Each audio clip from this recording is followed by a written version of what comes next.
बिस्मिल्लाहिर्रहमानिर्रहीम अल्लाहुम्मा सल्ली अला आले मोहम्मद सल्लल्लाहु तआला अलैहि वसल्लम। अस्सलामु अलैकुम। Welcome to 365 degrees on 365। ख़वातीन और हज़रात, मईशत रीढ़ की हड्डी मईशत की रीढ़ की हड्डी हमेशा से ज़राअत को कहा जाता है। हम बचपन से ये सुनते आए हैं और मौजूदा सूरत हाल में अगर हम किसान और उसकी खेती को देखें तो लगता है हम अपनी ही रीढ़ की हड्डी के दुश्मन बने हुए हैं। कोरोना वायरस के बाद दुनिया भर में फूड सिक्योरिटी, फूड सेफ्टी का शोर मचा, यहां तक कि वजारतें भी कायम कर दी गई इन नाम से। और हम ये भी जानते हैं कि हुकूमत की जानिब से किसान पैकेज का भी हर साल ऐलान किया जाता है, अरबों रुपयों का, मगर नहीं बदला तो मईशत में ज़राअत और किसान का हाल नहीं बदला। किसी हुकूमत में गंदम का स्कैंडल तो किसी हुकूमत में चीनी का स्कैंडल सामने आता ही है। It's a regular thing. हर दूसरे साल हम कोई ना कोई किसी ना किसी फसल का स्कैंडल देखेंगे। इन स्कैंडल्स के बिना हुकूमत का चलना मुश्किल लगता है। निगरान हुकूमत के दौर में हमें याद है कि हमने देखा था कि गलत वक्त पर दुनिया से नाकिस क्वालिटी की गंदम मंगवाई गई, जिसकी वजह से जो पाकिस्तान में पैदा की गई मयारी क्वालिटी की गंदम, उसका रेट ना लगा, किसानों को अरबों रुपयों का नुकसान उठाना पड़ा। आज का ताजा तरीन स्कैंडल इस वक्त मंजर आम पर आ रहा है। हमने देखा कि हुकूमत ने आज 5 लाख टन चीनी दरामद बाहर से मंगवाने का फैसला किया है। 2024 में 7.5 लाख टन बरामद की थी, हमने बाहर भेज दी थी, और अब 5 लाख टन दरामद कर रहे हैं। ये क्या खेल है? ये फैसला आते ही, ये भी मैं आपको बता दूं, हुकूमत कहती है कि हमने ये फैसला किया है चीनी की कीमतों को कंट्रोल करने के लिए, और ये फैसला आते ही कीमतों को पर लग गए। हुकूमत कहती है हमने फैसला किया कीमतों पर काबू पाने के लिए। इमेजिन, जबकि मुल्क के बाशऊर लोग इस बात को समझ चुके हैं कि हुकूमत ने फैसला इसलिए किया ताकि असल में शुगर माफिया को फायदा पहुंचाया जा सके। पाकिस्तान में जितनी भी शुगर मिले हैं, जितनी भी शुगर मिले चल रही हैं इस वक्त, वह सब पाकिस्तान के रईस तरीन और ताकतवर तरीन ओहदों पर फायज लोगों की हैं। और फिर आज ही एक और खबर आती है जिसमें अवाम को बताया जाता है कि ज़राई तरक्याती बैंक ने 11 अरब रुपए से ज्यादा जो कर्जे दिए थे ज़राअत की भलाई के लिए, एग्रीकल्चर की सपोर्ट करने के लिए, उनकी फाइलें गायब हो गई हैं या जला दी गई हैं। अनबिलीवेबल।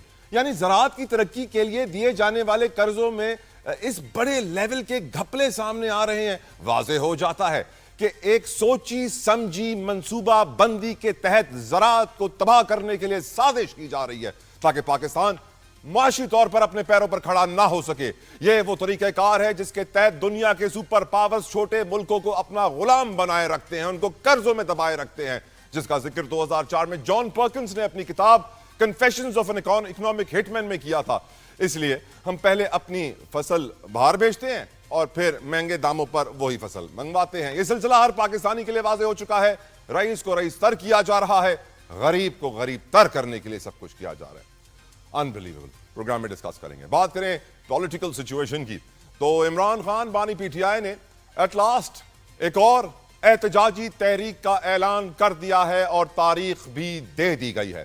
5 अगस्त 2025 की तारीख इसलिए दी गई है क्योंकि इस तारीख को उनको जेल में 2 साल मुकम्मल हो जाएंगे। साथ ही साथ कप्तान ने अपनी जेल की लॉकअप की तरह मुज़ाकरात के दरवाजे भी बंद कर दिए हैं। पीटीआई जो पहले ही कई मुश्किलात में घिरी हुई है, एहतजाजी तहरीक उनके लिए एक बड़ा चैलेंज साबित होगी, क्योंकि मुज़ाकरात भी नहीं कर सकती तो आखिर पीटीआई करेगी क्या? इसके ऊपर हम आज प्रोग्राम में बात करेंगे।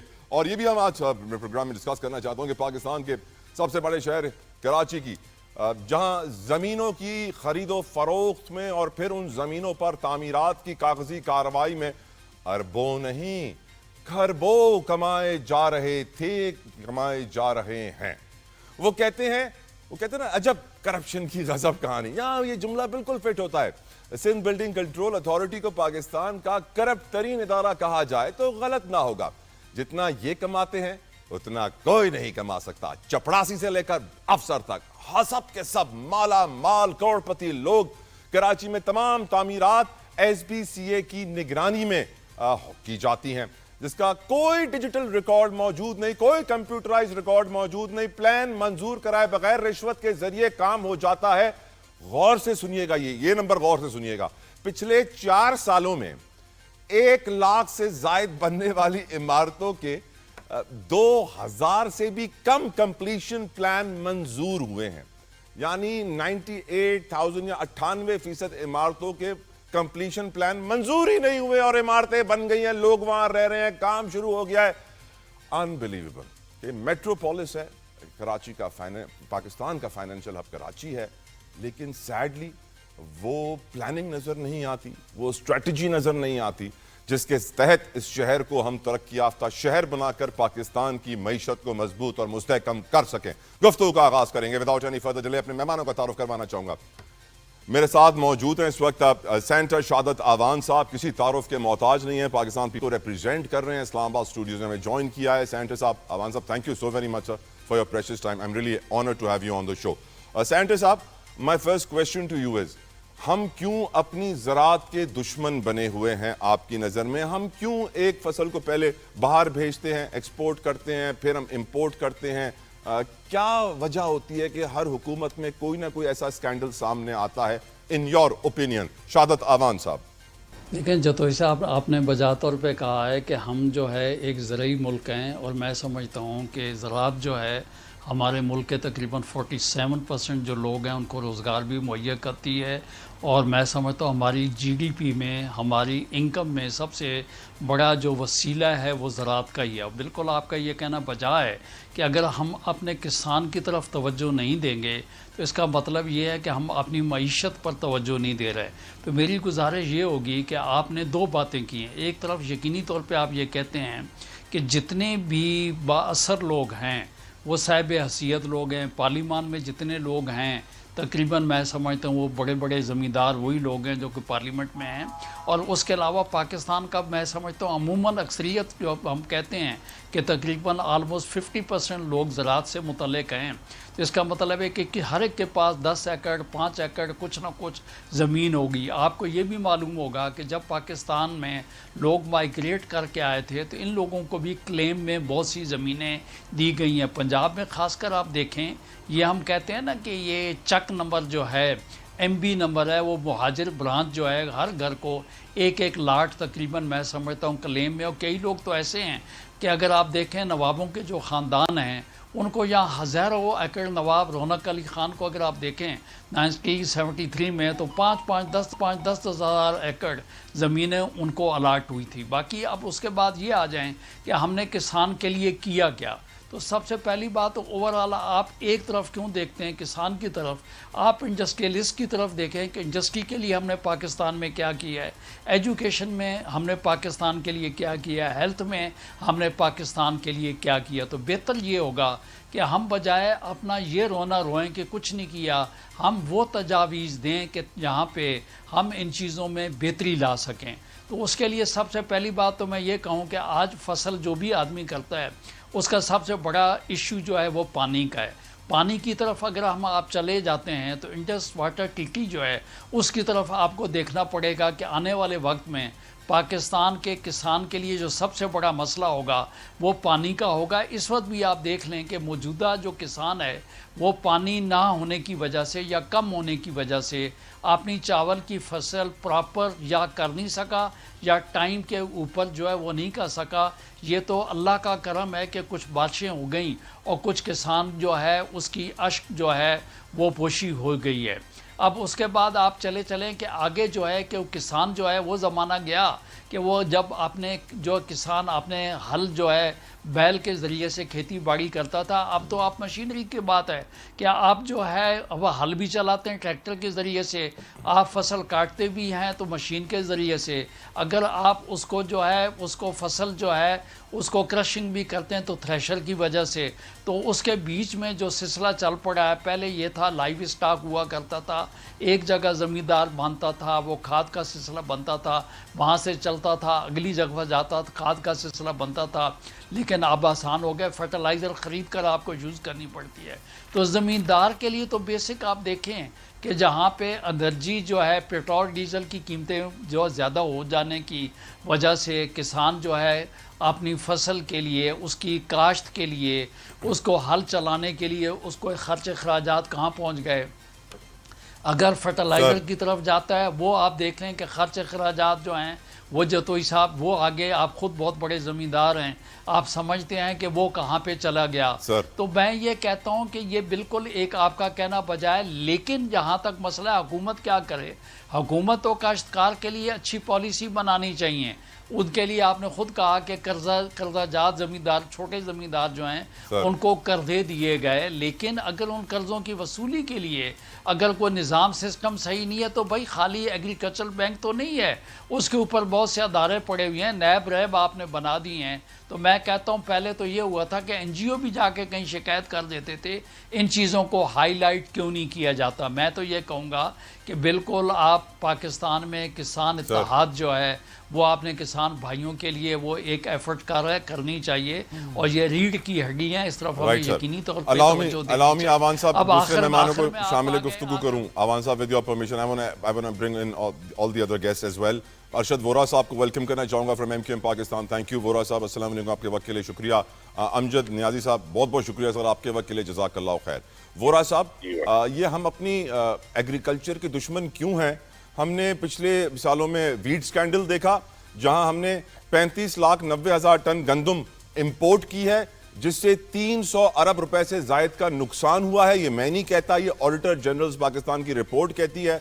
हम इस वक्त एक शुगर स्कैंडल को देख रहे हैं, जहां पाकिस्तान शुगर इंपोर्ट कर रहा है 5 लाख टन, पिछले साल हमने 7.5 लाख टन एक्सपोर्ट की थी। ये आखिर हर 2-3 साल के बाद ये किसी ना किसी क्रॉप से जुड़ा हुआ स्कैंडल सामने वोरा साहब क्यों आता है? क्या ये रईस को रईस तर करने के लिए आता है या फिर एक्चुअली ज़राअत को तबाह करने के लिए आता है? देखिए, जाहिर सी बात है कि जो आपने अभी शुगर का स्कैंडल आप बता रहे हैं, अभी माजी में जो आपने बताया 316 अरब रुपए का जो वीट का लॉस हुआ था, उसी तरीके से आज शुगर में जो अभी बिल्कुल रिसेंट पॉलिसी में जहाँ पे एक्सपोर्ट की परमिशन दी गई, इसका मतलब ये कि एक्सपोर्ट के लिए बायर मौजूद होगा, शुगर बिल्कुल जो है पोर्ट पे तैयार होगी एक्सपोर्ट के लिए। क्योंकि अभी इसको एक्सपोर्ट की परमिशन आए हुए हार्डली मेरे ख्याल से कोई हफ्ता 10 दिन हुए, और आज शुगर की प्राइसेस जिस तरीके से पीक पर चली गई हैं, शुगर जो है वो ऑलरेडी मार्केट में अब शॉर्टफॉल आएगा, और शॉर्टफॉल आएगा तो फिर आप इंपोर्ट करेंगे। जब आप इंपोर्ट करेंगे, एक तरफ आप जो है अपनी इकोनॉमी को रोते हैं कि हमारे पास जो है वो डॉलर्स नहीं है टू परचेज, और यहाँ पर आप जो है वो एक तरफ बेच कर डॉलर ले रहे हैं और फिर उससे ज्यादा डॉलर जो है वो खरीदने में लगा देंगे। तो ये तो एक तरीके से मैं ये समझता हूँ कि इट्स एन स्कैंडल। डेफिनेटली इसकी इंक्वायरी होनी चाहिए कि इमीडिएटली ये शॉर्टफॉल, अभी आपने एक फैसला लिया और उस फैसले में टाइम ही नहीं लगा और शुगर जो है वो एक्सपोर्ट हो गई। इसका मतलब पहले एलसी खुलती है, चीजें रेडी होती हैं, एक्सपोर्ट करने के लिए पैकिंग होती है, तो सब कुछ तैयार था, सिर्फ एक बयान आना, एक नोटिफिकेशन आना था कि we are allowing the export. और फिर ये एक्सपोर्टर्स कौन है ये आपको ही पता है, ये सारे बड़े बड़े लैंडलॉर्ड्स हैं। जो आपने बात कही वो सही बात है कि उन चंद पार्टीज में से है वोरा साहब, आपकी पार्टी उन चंद पार्टीज में से है जिसके पास कोई शुगर मिल नहीं है। क्या वजह है सर? एमक्यूएम पाकिस्तान गरीब है? Good question sir. हमारी पार्टी ऐसी पार्टी है जिसमें से कि इंडस्ट्रियलिस्ट भी आपको 2-4% ही मिलेंगे, बाकी 95% प्लस जो लोग हैं वो एवरेज तबके से ताल्लुक रखते हैं। तो ये सबको पता है जिस तरीके से एमक्यूएम में लोग आए, एमक्यूएम जिस तरीके से एक जमात बनी और जिस तरीके से ऊपर आई है। तो anyway that is not a debate. Debate ये है कि देखिए, मेरे भाई ने कहा था कि जीडीपी में एग्रीकल्चर का कंट्रीब्यूशन मेजर कंट्रीब्यूशन एग्रीकल्चर का है। अच्छा, अब ऑन दी अदर हैंड आप जब जीडीपी के कंट्रीब्यूशन की बात करते हैं तो जीडीपी में कंट्रीब्यूशन जो है वो पंजाब का 55% है, ठीक है। अच्छा, सिंध का जो है वो 5% है, लेकिन सिंध की जो फाइनेंशियल रिपोर्ट है उसमें लिखा हुआ है कि सिंध का 5% है, ब्रैकेट में लिखा हुआ है एक्सक्लूडिंग कराची। अब एक्सक्लूडिंग कराची तो कराची आ जाए 25%। अब 25% जीडीपी में कंट्रीब्यूशन जो शहर कर रहा है एक सूबे के मुकाबले में, पंजाब के मुकाबले में, तो आधा है, 50% है। तो कराची में तो कोई एग्रीकल्चर नहीं है।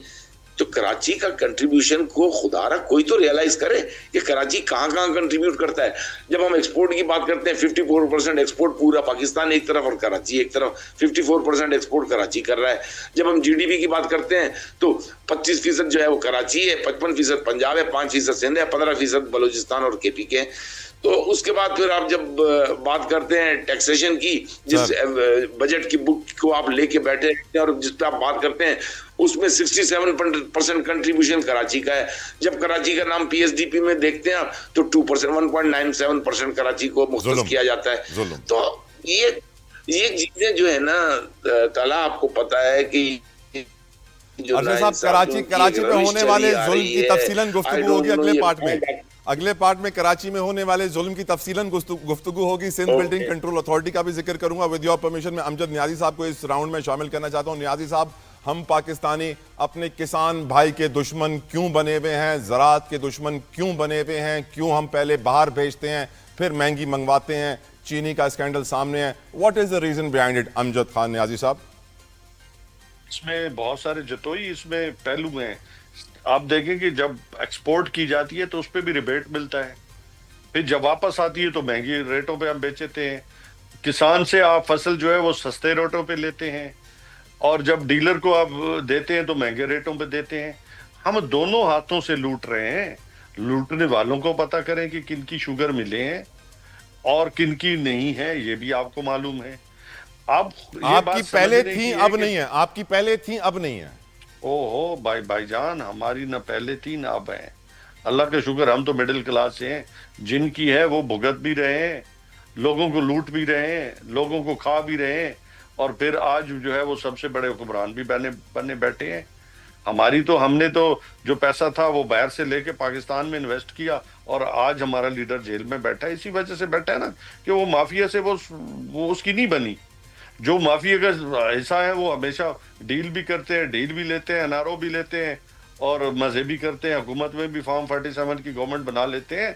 देखो, हमारा लीडर तो कहता है कि जी पाकिस्तान की आवाम का ख्याल करो, किसान को मत लूटो, जिम्मेदार को मत लूटो, अपना जो आपका रेडी वाला है, आपका मजदूर है, उसके पैसे, उसके जो नाम पे जो है वो बेनामी जायदादें ना ही नहीं होनी चाहिए, उनके अकाउंटों में पैसा नहीं होना चाहिए। तो यही जुर्म है ना, और क्या जुर्म है? वो कहता है कि पाकिस्तान की जो सॉवरेंटी है वो उसे मलूजे खाते रखें, अपने पैरों पे पाकिस्तान खड़ा हो। तो और क्या हमारा क्या है? इसके अलावा हमारा क्या जुर्म है? तो जो लोग माफिया का हिस्सा हैं, माफिया को चला रहे हैं, चाहे वो आईपीपीज हैं, चाहे आप देख लें कि पेट्रोल माफिया है, चाहे वो आज आप शुगर को रो रहे हैं, आप वीट के माफिया को रो रहे हैं, तो अल्टीमेटली सफर कौन करता है? पाकिस्तान की अवाम। पाकिस्तान की अवाम में से जो लोग स्टेक होल्डर हैं, उनसे चीजें, जैसे मैंने पहले कहा कि उनको किस जुर्म की सजा दी जा रही है। आप कहते हैं कि जी पाकिस्तान की जो इकोनॉमी है वो एग्रीकल्चर बेस्ड है। अच्छा, फिर आप कहते हैं, कभी कहते हैं कि आप जी इंडस्ट्रियल बेस्ड है।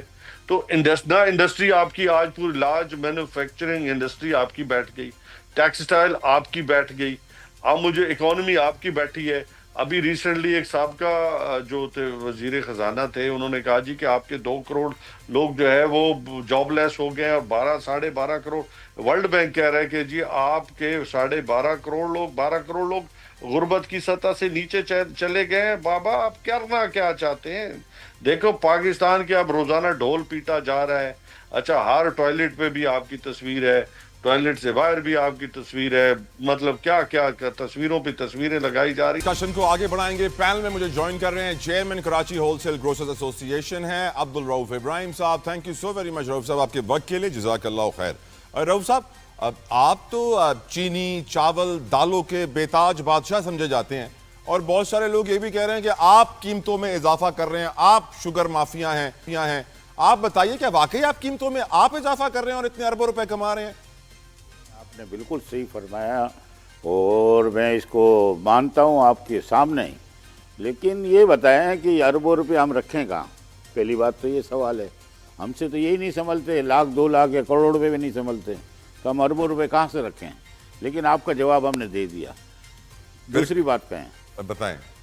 दूसरी बात मैं ये कहूँ कि जो अभी इंपोर्ट पॉलिसी का ऐलान हुआ है कि हम 5 लाख टन इंपोर्ट करेंगे, मैं हुकूमत वक्त से मुतालबा करूँगा, यानी वज़ीर आज़म हो, वज़ीर ख़जाना हो, वज़ीर दाखिला हो, ये बात को ज़रूर जहन नशीन कर लें कि ये अभी रिसेंटली अभी वज़ीर ख़जाना ने अनाउंस किया था कि हमारे पास 30 लाख टन मौजूद है चीनी। अब हम महीनों पे जाते हैं, 5 लाख टन हमारी माहाना खपत है, हमारे पास अभी 4 महीने रह गए हैं। अगस्त, सितंबर, अक्टूबर, नवंबर में सीज़न शुरू हो जाता है। आप ये समझें, सीज़न शुरू हो जाता है, तो हमें इंपोर्ट क्यों करनी है? पहला सवाल हमारा ये है, $26 करोड़ का हम इंपोर्ट क्यों करें? बहुत बड़ा सवाल है कि आखिर क्या वजह है इसकी। एक ही हल है, जो मुझसे कोई पूछे तो मैं यही कहूँगा, इसका वाहिद हल है कि चीनी को ज़ख़ीरा अंदोज़ों को पकड़ा जाए और क्रैकडाउन का आगाज़ तो होता है लेकिन छूट जाते हैं। ये नहीं होना चाहिए, ज़मानत भी नहीं होनी चाहिए। देखें, ये 39,000 करोड़ रुपए का टीका लगाया आवाम को। जब 66 लाख टन मैट्रिक टन हमारी थी चीनी, तो आप ये बताएं कि 60 रुपए का इजाफा पर केजी, और रिटेल में जाएंगे तो और इजाफा है ये। तो मैं यही कहूँगा कि हुकूमत वक्त सोचे कि ये इंपोर्ट फिर एक्सपोर्ट फिर इंपोर्ट। हुकूमत किसको फायदा पहुंचा रही है? रऊफ भाई खुल के बोले ना, किससे डर रहे हैं आप? मैं तो आपको यही कहता हूँ, हुकूमत वक्त है, जब आप 40 आदमी हैं, आप समझें शुगर मिल के मालकान 40 हैं, किसी की 4 शुगर मिल हैं, किसी की 3 हैं, सियासी लोग भी हैं, गैर सियासी भी हैं। लेकिन आप ये बताएं कि आप इसको अंदाज़ा लगा लें कि उन 40 जो ओनर्स के लिए क्या हुकूमत वक्त 25 करोड़ आदमी को नहीं देखेगी? क्या वजह है कि क्यों नहीं देखते? मैं ये बोलता हूँ, शुगर माफिया जिनके ग्रुप बने हुए हैं, शुगर सट्टा चलाते हैं, उनके ग्रुप बने हुए हैं और एजेंसीज को पता है। मैं उनसे भी दरख्वास्त करता हूँ कि इसको अब ऐसा लम्हा ना लाएं कि अवाम उठ पड़े। और रऊफ साहब, ये क्यों हुआ कि हुकूमत ने इंपोर्ट का फैसला किया और उसी दिन कीमत बढ़ना शुरू हो गई? क्या आप लोग इंतजार कर रहे हैं? ये बात आपने बिल्कुल सही कही कि देखें, रमज़ान में चीनी बढ़ी, मुहर्रम में फिर बढ़ गई। मुहर्रम से पहले 170-72 की थी, आज 180 है। मुहर्रम में इजाफा और रमज़ान में इजाफा, ये बड़ा इजाफा हुआ। और मैं यही कहता हूँ कि गर्मी का सीज़न अभी ख़त्म हो जाना है, 2 महीने और हैं। ये आप ये क्रॉप को आप देख रहे हैं कि मैं समझता हूँ कि 30 लाख टन हमारे पास मौजूद है। जब इन्होंने इंपोर्ट की 7,65,000, तो क्या सारे गोदाम खाली हो चुके थे? नहीं, ऐसा नहीं था। वहाँ मौजूद थी चीनी और आज भी मौजूद है। ये हुकूमत वक्त क्या करना चाहती है? रऊफ भाई, पहले हमारे मुल्क के चूहे सिर्फ गंदुम खाते थे, अब उनको चीनी पसंद आने लग गई है, वो चीनी भी खाना शुरू हो गए हैं, गोदामों से गायब हो गई होगी चीनी। खैर रऊफ भाई, गुफ्तगू को आगे बढ़ाते हैं और मेहमान भी है मेरे साथ। मैं इस सवाल का आगाज फिर साइंटिस्ट शहादत आवान से करना चाहूंगा। साइंटिस्ट साहब, Karachi the only metropolis in Pakistan, financial hub of Pakistan, MQM जब पीक पे थी तो चाइना कटिंग का दौर हमने सुना था। आज जब सिंध बिल्डिंग कंट्रोल अथॉरिटी का जिक्र आता है तो दिल में एक ही जुमला आता है, अजब करप्शन की गजब कहानी, अरबों नहीं खरबों चले गए।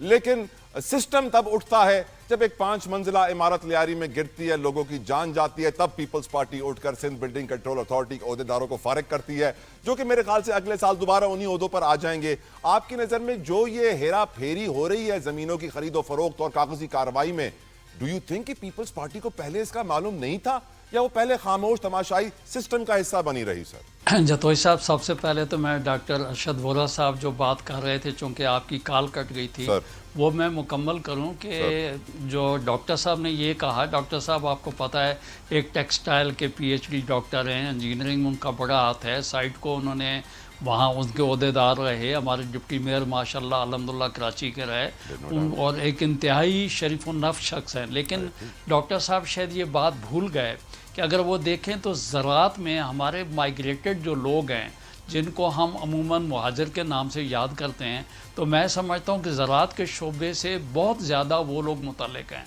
डॉक्टर साहब ने काश अगर फैसलाबाद को जो है उन्होंने विज़िट किया होता, सरगोदा, खुशाब, खानेवाल, शेखुपुरा और बहुत तकरीबन मैं समझता हूँ तमाम इलाके खानेवाल तक अगर उन्होंने देखे होते, तो ये जो मैंने पहले भी गुजारिश कर चुका हूँ कि जो MB या जो चकूक हैं उसमें हमारे वो लोग ज़्यादा आबाद हैं और ज़्यादातर ज़राअत के शोबे से वही लोग मुतल्लक़ हैं और बड़े जान फिशानी से मैं समझता हूँ कि हमारी ज़राअत को वो लोग चला रहे हैं। तो बात खाली ज़राअत के हवाले से, बात जो है ज़राअत के हवाले से हो रही थी। जहाँ तक इंडस्ट्री और टैक्स के हवाले से बात हो रही है, तो यकीनी तौर पर कि कराची जो है वो पोर्ट भी है और वहाँ पे अल्हम्दुलिल्लाह आप देख लें कराची एक बिज़नेस का हब है। कि वहाँ पे देखें इंडस्ट्रियल एरियाज़ जो हैं, कुरंगी का इंडस्ट्रियल एरिया देखें, साइड का इंडस्ट्रियल एरिया देखें। कायद-ए-आज़म जो है उन्होंने सबसे पहले वलीका फैमिली जो है उसको वहाँ पे कराची में इंडस्ट्री लगाने के लिए आबाद किया। तो जहाँ इंडस्ट्री होगी यकीनी तौर पे वहाँ पे टैक्स कलेक्शन भी होगी। और NFC में हम हमेशा, हमारे जो है मुराद अली शाह साहब यही कहते हैं कि NFC अवार्ड में हमारा ड्यू शेयर जो है वो टैक्सेस के लिहाज से भी उसका ख्याल रखा जाए।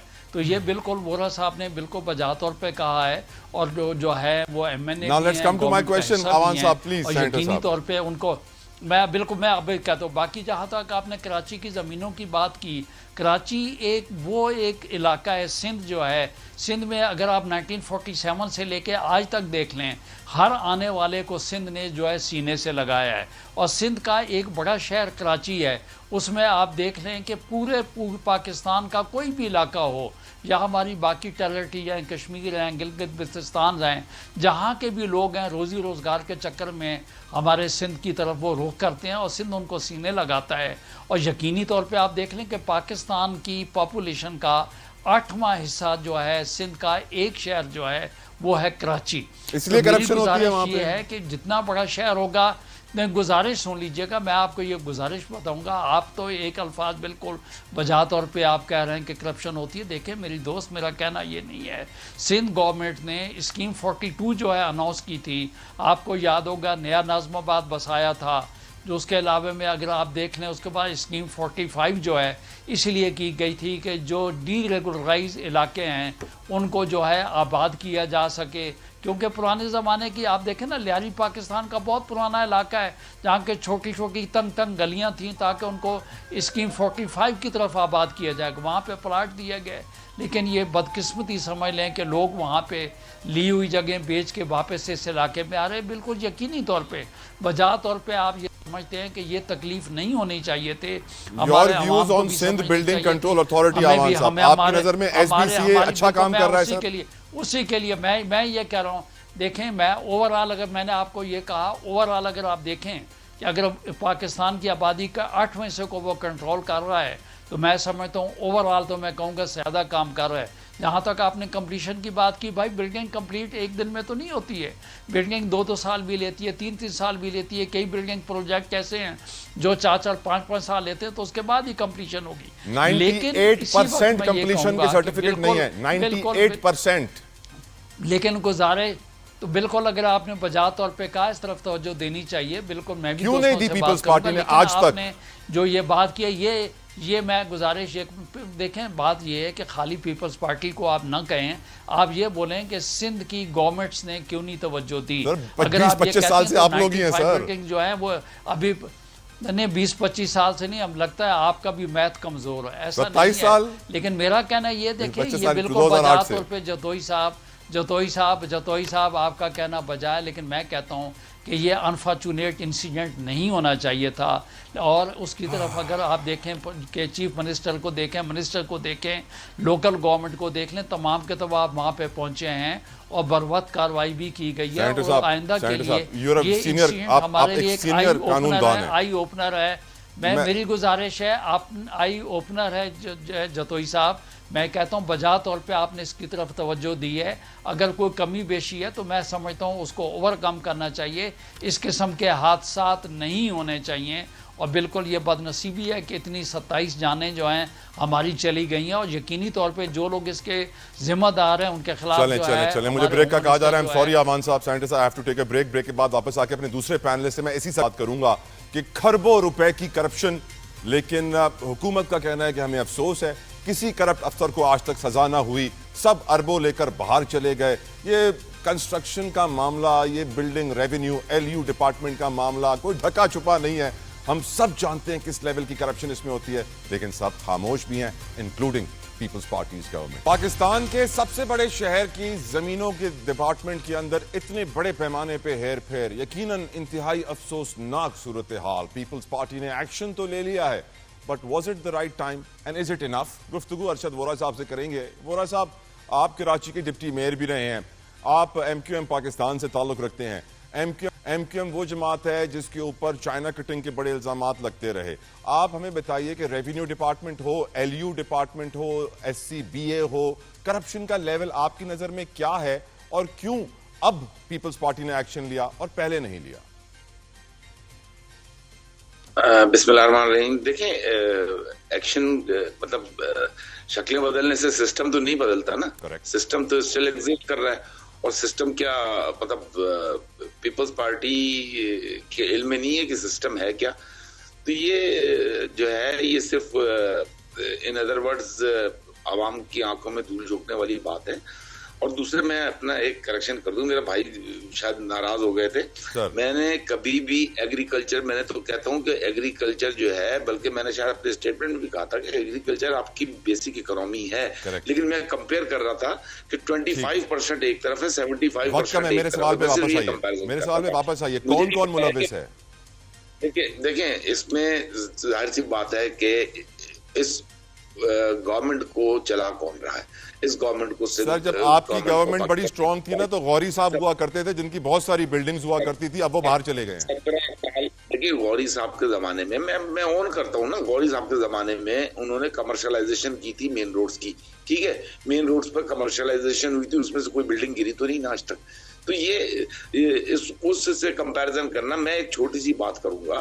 देखें, जो हम इस वक्त डिस्ट्रिक्ट साउथ की जिस एरिया की बात कर रहे हैं, खारादर हो जाए या लियारी हो जाए या बगदादी का इलाका हो जाए या रणछोड़ हो जाए, देखिए वहां पे हेरिटेज की बिल्डिंगों की एक बहुत बड़ी लिस्ट है। 17 साल से पाकिस्तान पीपल्स पार्टी की गवर्नमेंट है। ये वो जो हेरिटेज की लिस्ट है ना, आप यकीन करें, उसमें अगर 200 बिल्डिंगें थी तो वो आज जो है 175। हर साल किसी ना किसी तरह वो हेरिटेज की बिल्डिंगें कम होती हैं, पता नहीं कैसे बिक जाती हैं, कागजों से वो कहाँ गायब हो जाती हैं। अपार्ट फ्रॉम दैट, ये एक इशू मैं बता रहा हूँ। दूसरा इशू ये है कि इस डेंसली पॉपुलेटेड एरिया में अगर आप दोबारा से बिल्डिंग बनाने की बात करते हैं, वही 100 गज के प्लॉट पे या 200 गज के प्लॉट पे वही हाई राइज बनाएंगे, तो वो फिर खारादर का नक्शा चेंज नहीं करेगा। सिंध बिल्डिंग कंट्रोल अथॉरिटी पे वोरा साहब बड़े वक्त तक MQM का राज रहा, अग्री करेंगे? सर, 17 साल से तो राज नहीं है ना। 17 साल से तो राज पाकिस्तान पीपल्स पार्टी का। I am sorry, I have to go to others as well. Niazi साहब काफी वक्त से इंतजार कर रहे हैं। नियाजी साहब, अब मुझे याद है मलिक रियाज को भी तकरीबन 500 अरब का जुर्माना इसीलिए हुआ था कि सिंध में उनको बड़ी सस्ती जमीन मिल गई थी। किस तरह मिली थी सब जानते हैं। आपकी नजर में ये जमीनों के खातों में हेर फेर किस लेवल पे है, क्यों है, कैसे खत्म होगी? मैं जतो ये बात कहना चाहूंगा कि वो कहते हैं ना कि मेरे कत्ल के बाद उसने जफा से तौबा है, उस जुदो पशेमा का पशेमान होना। आपने दोनों पार्टियों से पूछा कि आप कहाँ खड़े थे। बाबा, लोग मर गए, लोगों की जिंदगियां जो है वो खानदानों दर खानदान जो है वो उजड़ गए। अभी बहुत सारी आप कह रहे हैं कि जी फलां जो बिल्डिंग्स हैं वो भी मखदूश हालत में हैं। और उसके बाद जो है वो आप जिस मलिक रियाज की बात कर रहे हैं, तो मेरे ख्याल में कोई बात आपसे छुपी हुई नहीं है। अब मेरे मुंह से सुनना चाहते हैं तो वो भी आपको पता है कि DHE की जमीन जो है किसको किस भाव दी गई और किसने दी और किस जरिए से दी, वो भी किसी से छुपी हुई नहीं है।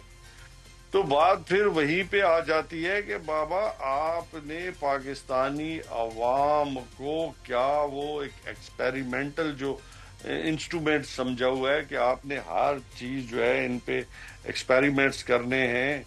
देखें, जीते जागते हम इंसान हैं, लोग हैं। खुदा के लिए पाकिस्तान किसी मकसद के लिए बना है कि या आपकी तजर्बागाह तो नहीं है ना। वक्त कम है, सॉरी न्याजी साहब, I have to move forward. वक्त कम है, आई एम सॉरी। रऊफ भाई, आपका नजरिया इस पूरे इशू के ऊपर? मैं यही कहूँगा कि देखें, जो ये बिल्डिंगों की मामलात हैं, इसमें सबसे बड़ा इशू आता है जो मुख्तलिफ जगहों पे आगे लगती हैं। जैसे हमारे यहाँ अल रहमत सेंटर में जोड़िया बाजार में आग लगी। देखें, इसमें आप फायर फाइटिंग सिस्टम हर प्लाजा में होना चाहिए, हर टावर में होना चाहिए, और दुकानों पे भी। दिल्ली के ख्वाब में छींचड़े रहो, यहाँ पे प्लान नहीं अप्रूव हो रहा, यहाँ पे रूल्स फॉलो नहीं हो रहे, आप बात करें फायर फाइटिंग के निजाम की। देखिए, उससे आग लगती है ना, आप बात तो समझें। चला भाई, आप देखें कि करोड़ों के इमलाक और नुकसान होता है जानी माली, तो क्या उसके लिए इकदाम नहीं होने चाहिए?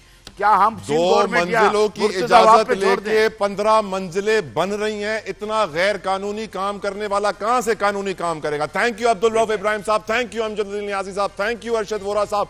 वक्त कम, मुकाबला, शो का टाइम तमाम। I will see you tomorrow. Until then, अल्लाह हाफ़िज़।